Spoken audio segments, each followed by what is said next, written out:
I have a plan to have a long homily that you can escape class. You don't need to worry about going back to class. You are happy with that, huh? How many of you have a math class after that? Okay, that would be, that was my thing when I was in school, praying to God for an old priest to give a long homily to escape classes after Mass. Keep preaching, keep preaching. I'm here, I'm happy for the invitation again to come and celebrate the Mass in this multicultural day here at the school. I'm very happy to be here. And I'm very happy for one of the reasons is because you helped me to think when I was a teenager, like you. Like when I was in school, like you are not right now. Being in school is a challenge. It's not easy. Classes, some of them we like it, and other ones we don't like it. They are different activities and we are sometimes tired. We don't like to come, but all of us, we're here. Life is not too much to do the things that we like it and want it. Life is itself a challenge. A challenge to do things that sometimes we are very reluctant to do, but are the best for us. And when you are teenagers, you don't see that. I didn't see that when I was your age. Because there are too many different things going on in life. And it's difficult to think in the future where you are more focused in the present. And how you, at this moment in your life, are able to see what is the best for you and to whom you listen. I was listening to the first reading that I liked it. The only things that I understood was Moses, Yahweh, Yahuwah, and Israel. The three things that I understood from that reading. The rest I didn't have a clue. But it's not really necessary to understand. It's to really put attention that it's beautiful to hear something different. And that is what is going on with many of you at your age right now. It's difficult to understand the language of the things that are going on in your lives. It's a different language. You are waking up to the different world. And sometimes you are confused. But you start to learn to understand few words here, few words there, and start to put and give a meaning to your life. That is the beauty of accepting someone who challenges us, not to please us and give us what we wanted, but the one who is coming to help you to challenge yourself to become the best. And that is what Jesus is telling us. He offers us the best. He's becoming the best coach who always are looking for us to give our best, not to please us. No. It's to challenge us. If you like to become a good player, you cannot expect that the coach will allow you to sit down in practice and say, okay, this is your cup, your Coke, this is the popcorn there, you can sit down and enjoy your practice. You cannot expect that. Maybe you want to do that, but he will challenge you. He will put you in the field, and he will see how strong are you to play the game, and how much you are willing to suffer to be able to become a good player. That is life. Life comes with a challenge to suffer. And we need to accept that. We cannot avoid that pain is part of growing up. It's part of growing up. But a good player or a good student always know that to be able to make a touchdown, a point, or have a good grade means sacrifice, pain, and the satisfaction at the end, I made it. I did it. And that is what is going on with you in these moments in your life and in school. Some of you are ready and waiting for graduation. You are excited about that. Another chapter of your life will be waiting for you. How you are preparing to confront the new chapter of your lives. I remember that when I was in 12th grade, I shared that with you, I didn't have grades enough to go into college. Don't ask my mom to show my grades. And I was looking to become a cowboy. That is the truth, because I didn't have good grades, you know. I was looking for a horse and a cows.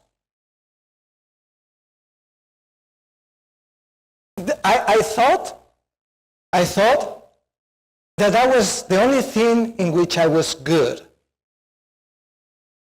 I like the freedom to ride in horses. I like to feel the cold weather. I was someone who always challenged, and because of that, I always fight with him.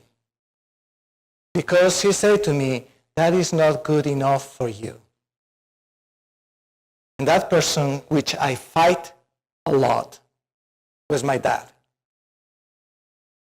He forced me to go to college against my will, against the things that I want to do.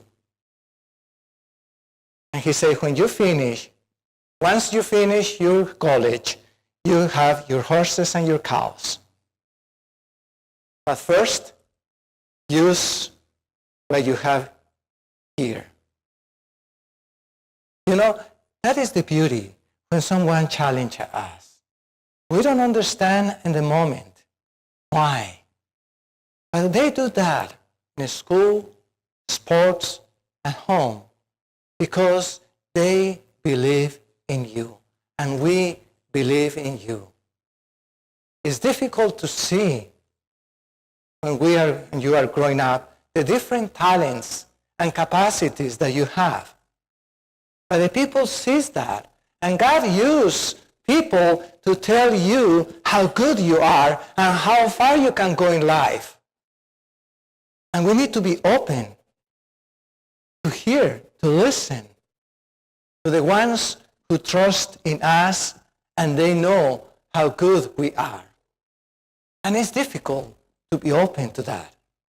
It's not easy. But win a game, if you play football, soccer, baseball, basketball, or whatever sport you play, it's not easy to win. It's hard. If you're looking to have a good grade, it's not easy. It's hard. But you have the satisfaction at the end. And that is the call for all of you. This is a very multicultural school. You dress so beautiful. I was greeted by two nice guys who were smiling, a beautiful smile, and they welcomed me and they helped me. Immediately, the smile and the joy prepared me for this Mass. How God speaks to us through messengers to welcome you. We are not expecting that God will appear to you and say, hey, you. We can't. We will die. If God appears in front of us, we will die. Because we cannot resist the beauty of God. But God sent us angels who speak to us and welcome us and always are looking for the best, who believe in us. And you challenge, my dear friends, who are dressing in different ways, showing where you're coming from. It's how you accept the challenge, and the most important thing, start to believe in yourself. God speaks. Jesus speaks to you. Doesn't matter what is your faith. Always he sent messengers who are telling you you are good. When I was a pastor for 10 years up in the mountains, after every Mass, a guy, an old person, came to me and said to me, "Thank you, Father, it was a beautiful Mass." And I said, "Okay, thank you." Every Sunday, after every Mass, he said the same thing. And one time he was so upset with me. I was, after Mass, greeting people, and he said, "Thank you, Father, it was a beautiful Mass." He took me by my arms, started to shake me in front of everybody. The people were looking, he will kill me. He was shaking me like that. And he said, "What do you think? Why you are not able to say thank you? I'm saying to you, thank you for the Mass, and you don't believe that you are doing a good job. Do you think that God will come to you like an angel and tell you how good job are you doing? I'm telling you, and you don't believe me. Start to learn to say thank you." I was so afraid that the only thing that I say was, "Thank you." You know, it's ways in which God shakes us. He shakes us through people who are trying to show us love, express love, and we don't believe, and we are close to that love. People who are talking to us and tell us how good you are, and how good are we, and we don't believe that. And there are moments in which God, because of love, he becomes upset with us because we don't believe that. And he finds ways to shake us and say, "Wake up. Learn to say thank you." Doesn't matter what language, what culture, how you dress, where you're coming from, where is your background. Each one of us are so different and so gifted that we need to believe in ourselves to enrich the place in which we live and enjoy each other. That is a beautiful challenge. It's a challenge for all of you who are so young and who have the energy.